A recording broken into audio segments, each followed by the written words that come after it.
Hi there, welcome back to Robyn Scherer Photography.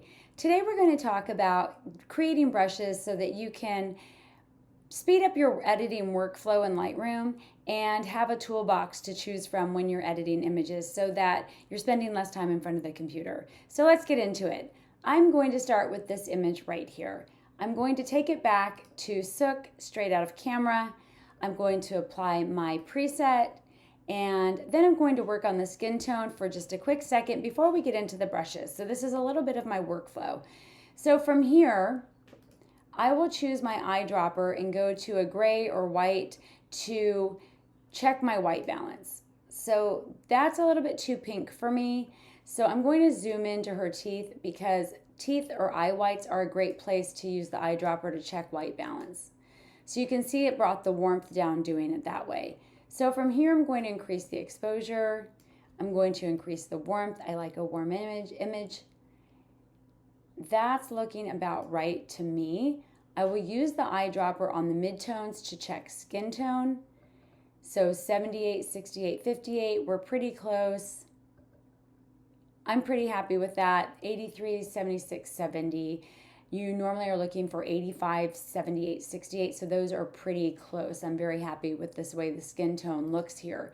So I'm going to go ahead and crop 8 by 10 with rule of thirds. I'm going to focus it on her eye to draw in the viewer where I want them to be looking.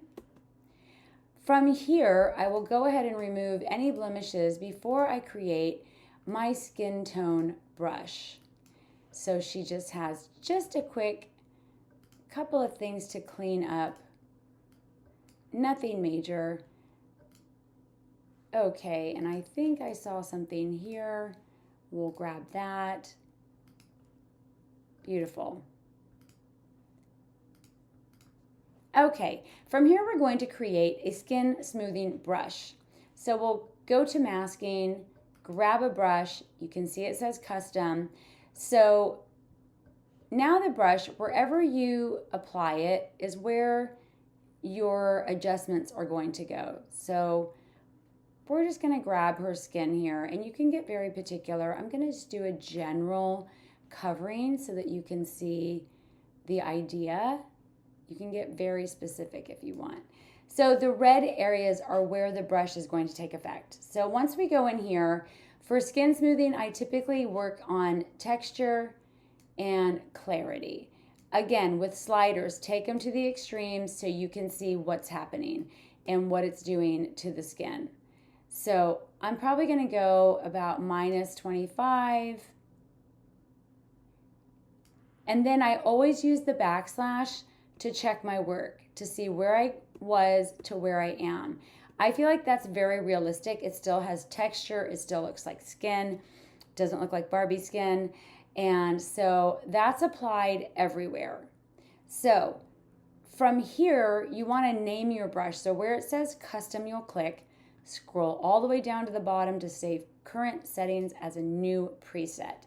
We can call this skin smooth. And then create. And now it's in your arsenal. So next, if we want to create, let's say highlight her hair, just to give it a little pop. We're going to brush. We're going to go into here.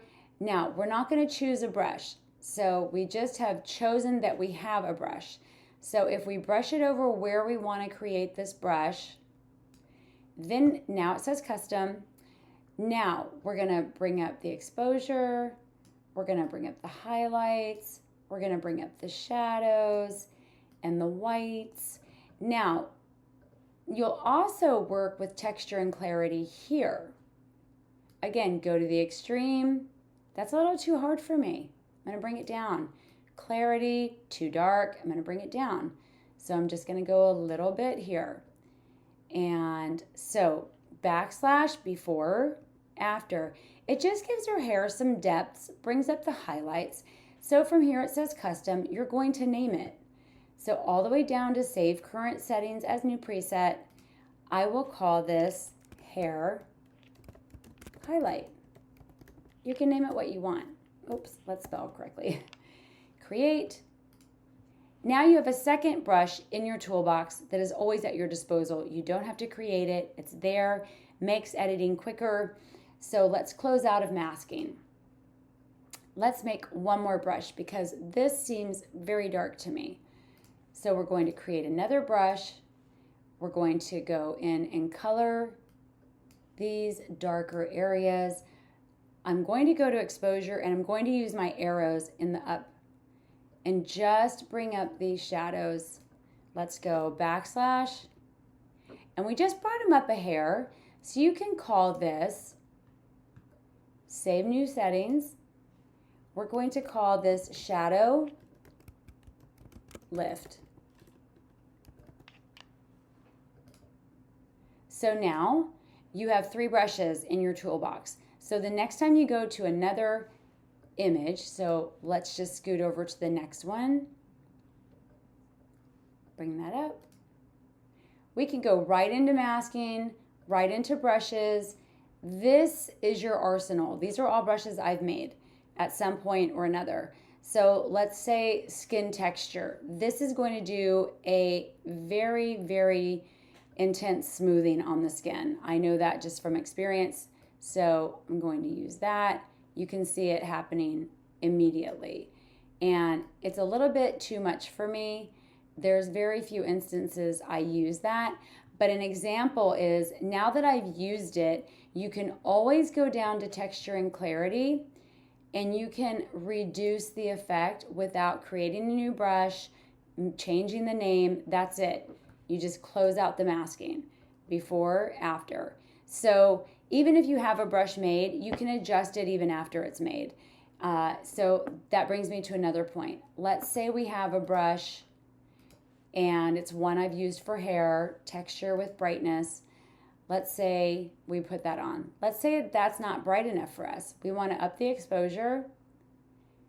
You can now go in, save it as a new setting. Even though it was already a brush, now it becomes a newer brush because you changed something. So now this is a extreme highlights.